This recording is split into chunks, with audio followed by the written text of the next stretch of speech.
ಒಂದು ಕಡೆ ಕಾಂಗ್ರೆಸ್ ಪಕ್ಷದಲ್ಲಿ ಅಸಮಾಧಾನ ಹೇಗೆ ಜಾಸ್ತಿ ಆಗ್ತಾ ಇದೆ, ಅದೇ ರೀತಿಯಾಗಿ ಬಿಜೆಪಿಯಲ್ಲೂ ಕೂಡ ಆಪರೇಷನ್ ಕಮಲ ಆಕ್ಟಿವ್ ಆಗ್ತಾ ಇದೆಯಾ ಅನ್ನುವಂತಹ ಪ್ರಶ್ನೆಗಳು ರಾಜಕೀಯ ಪಡಸಾಲೆಯಲ್ಲಿ ಕೇಳಿ ಬರ್ತಾ ಇದೆ. ತೆರೆಮರೆಯಲ್ಲಿ ದಾಳ ಉರುಳಿಸಲಿದ್ದಾರಾ ಬಿಜೆಪಿ ನಾಯಕರು ಅನ್ನುವಂತಹ ಪ್ರಶ್ನೆ. ಯಾಕಂದ್ರೆ ಉಮೇಶ್ ಕತ್ತಿ ಸಂಪರ್ಕದಲ್ಲಿ ರಮೇಶ್ ಜಾರಕಿಹೊಳಿ ಸಾಹೇಬರು ಇದ್ದಾರಂತೆ. ಜಾರಕಿಹೊಳಿ ಅವರ ಸಂಪರ್ಕದಲ್ಲಿ ಅಥಣಿಯ ಕಾಂಗ್ರೆಸ್ ಎಂಎಲ್ಎ ಆಗಿರುವಂತಹ ಮಹಂತೇಶ್ ಕುಮಟಳ್ಳಿ ಹಾಗೂ ಕಾಗವಾಡದ ಎಂಎಲ್ಎ ಶ್ರೀಮಂತ ಪಾಟೀಲ್ ಅವರು ಕೂಡ ಇದ್ದಾರಾ ಅನ್ನುವಂತಹ ಅನುಮಾನ ಕೂಡ ವ್ಯಕ್ತವಾಗ್ತಾ ಇದೆ. ಮುಂದಿನ ದಿನಗಳಲ್ಲಿ ಎಲ್ಲರೂ ಬಿಜೆಪಿಗೆ ಬರ್ತಾರಂತೆ. ಬೆಳಗಾವಿಯಲ್ಲಿ ಸುಳಿವು ಬಿಟ್ಟು ಕೊಟ್ಟಿದ್ದಾರೆ ಉಮೇಶ್ ಕತ್ತಿ. ಆಪರೇಷನ್ ಕಮಲದ ಗುಟ್ಟು ಬಿಟ್ಟು ಕೊಡ್ತಾ ಇಲ್ಲ. ಒಂದು ಕಡೆ ಶ್ರೀರಾಮುಲು, ಆದ್ರೆ ಬೇರೆ ನಾಯಕರು ಮಾತ್ರ ಏನಾದ್ರೂ ಆಗಬಹುದು ಅನ್ನುವಂತಹ ಹೇಳಿಕೆಯನ್ನ ಕೊಡ್ತಿದ್ದಾರೆ.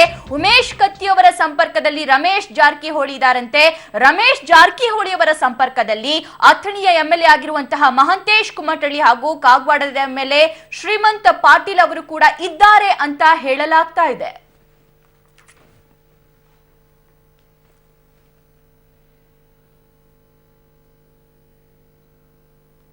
ರಾಜ್ಯ ಕಾಂಗ್ರೆಸ್ ಪಕ್ಷ ರಮೇಶ್ ಜಾರಕಿಹೊಳಿ ಅವರನ್ನ ನಿರಂತರವಾಗಿ ಸಂಪರ್ಕ ಮಾಡೋಕ್ಕೆ ಪ್ರಯತ್ನ ಮಾಡ್ತಾ ಇದೆ. ಆದರೆ ಯಾವ ಸಂಪರ್ಕಕ್ಕೂ ಸಿಗ್ತಾ ಇಲ್ಲ ರಮೇಶ್ ಜಾರಕಿಹೊಳಿ. ಆದರೆ ಅವರ ಆಪ್ತ ಗೆಳೆಯ ಅಂತ ಹೇಳ್ತಕ್ಕಂಥ ಉಮೇಶ್ ಕತ್ತಿ ಅವ್ರ ಜೊತೆ ನಿರಂತರವಾಗಿ ಸಂಪರ್ಕದಲ್ಲಿದ್ದಾರೆ. ಬನ್ನಿ, ಅವ್ರು ನಮ್ಮ ಜೊತೆ ಇದ್ದಾರೆ.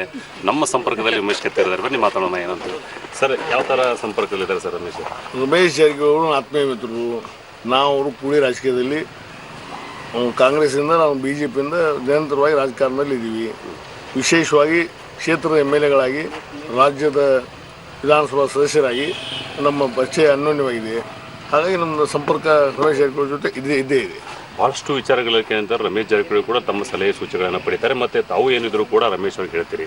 ಇದು ವೈಯಕ್ತಿಕ ವಿಚಾರ ಇರ್ಬೋದು, ರಾಜಕೀಯ ವಿಚಾರ ಇರ್ಬೋದು, ಸೋಷಿಯಲ್ ವಿಚಾರ ಇರ್ಬೋದು. ಇವತ್ತಿನ ದಿನಮಾನದಲ್ಲಿ ರಾಜಕೀಯವಾಗಿ ಸೋಷಿಯಲ್ ಆಗಿ ಒಬ್ಬರೊಬ್ಬರು ಯಾರೂ ಕಿರು ಮಟ್ಟದಲ್ಲಿ ಇಲ್ಲ. ಹಾಗಾಗಿ ನನಗೆ ಅನಿಸಿದ್ದು ನಾನು ಹೇಳ್ತೀನಿ, ಅವ್ರಿಗೆ ಬೇಕಾಗಿದ್ದು ತಿಳ್ಕೊಳ್ತಾರೆ. ಬೇಡ ಅವ್ರದ್ದು ಅನಿಸಿದ್ದು ನನಗೆ ಹೇಳ್ತಾರೆ, ನನಗೆ ಬೇಕಾಗಿದ್ದು ನಾನು ಹೇಳ್ಕೊಳ್ತೀನಿ. ಈ ರೀತಿ ಸಂಪರ್ಕ ಇದೆ. ಬಿಟ್ಟು ನಮ್ದು ಯಾವ ಸಂಪರ್ಕವೂ ಇಲ್ಲ. ಅಂದರೆ ಅಥಣಿ ಮತ್ತು ಏನಂತಾರೆ ಕಾಗವಾಡ ಶಾಸಕರು BJP ಬಂದರೆ ತಾವು ಕರ್ಕೊಳ್ಳೋಕೆ ರೆಡಿ ಇದ್ದೀರಿ.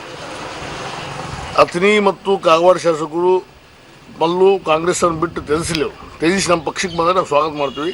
ಅವ್ರು ಬಂದಂಥ ಸಂದರ್ಭದಲ್ಲಿ ನಾನು ನಮ್ಮ ನಾಯಕರಂತ ಯಡಿಯೂರಪ್ಪನವ್ರು ಭೇಟಿ ಮಾಡಿಸಿ ನಾವು ಸ್ವಾಗತ ಮಾಡಲಿಕ್ಕೆ ಮಾತಾಡಲಿಕ್ಕೆ ನಾವು ತಯಾರಿದ್ದೀವಿ. ಅಂದರೆ ಅವ್ರು ಕರ್ಕೊಳ್ಳೋಕೆ ರೆಡಿ ಇದ್ದೀರಿ. ಬಂದರೆ ಬರ್ದಿದ್ದನ್ನ ಕರ್ಕೊಳ್ಳೋಕೆ ಏನು ಮಾಡೋಕ್ಕಾಗಿಲ್ಲ. ಭಾಳ ಅತಿ ಆತ್ಮೀಯ ಗೆಳೆಯರಂತ ರಮೇಶ್ ಜಾರಕಿಹೊಳಿ ಈಗ ಏನಂತಂದರೆ ಒಂದು ಬಂಡಾಯದ ದಾರಿಯನ್ನು ತುಳಿತಾ ಇದ್ದಾರೆ. ಮತ್ತು ತಾವು ಕೂಡ ಏನಂತಂದರೆ ಅವರಿಗೆ ಸಪೋರ್ಟನ್ನು ಅದೇ ಗೆಳೆಯನಾಗಿ ಸಪೋರ್ಟ್ ಮಾಡ್ತಾ ಇದ್ದಾರೆ.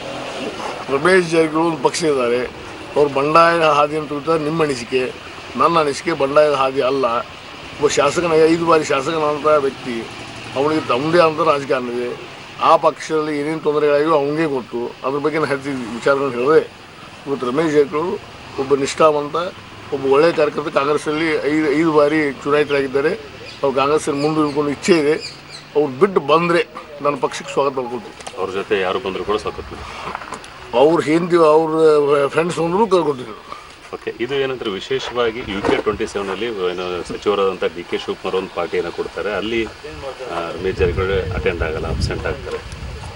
DK ಶಿವಕುಮಾರ್ ಅವರು ಮೊನ್ನೆ ನಡೆದಂಥ ವಿಧಾನಸಭೆಯ ಅಧಿವೇಶನದಲ್ಲಿ ಕಾಂಗ್ರೆಸ್ಸಿನ ಶಾಸಕರಿಗೆ ಉಪಹಾರವನ್ನು ಊಟವನ್ನು ಕೊಟ್ಟಿದ್ದು ರಾತ್ರಿ. ಅದರಲ್ಲಿ ರಮೇಶ್ ಜಾರಕಿಹೊಳಿ ಪಾಲ್ಗೊಂಡಿಲ್ಲ ಅಂತ ಮಾಧ್ಯಮಗಳಿಂದ ತಿಳಿದು ಬಂದಿದೆ.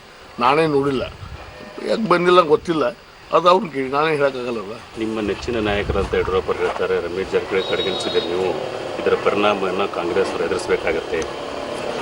ಅದು ಕಾಂಗ್ರೆಸ್ಗೆ ಬಿಟ್ಟು ವಿಚಾರದ ಯಡಿಯೂರಪ್ಪ ಗೊತ್ತು. ನನಗೆ ಹೆಚ್ಚಿನ ಮಾಹಿತಿ ಇಲ್ಲ. ನಾನು ರಮೇಶ್ ಜಾರಕಿಹೊಳಿ ನಾ ಬಲ್ಲಂತೆ ಅವ್ನು ಕಾಂಗ್ರೆಸ್ ಬಿಟ್ಟು ವಿಚಾರವಲ್ಲ. ಅದು ಬಿಟ್ಟು ಬಂದರೆ ನಾವು ಸ್ವಾಗತಿಸ್ತೀವಿ.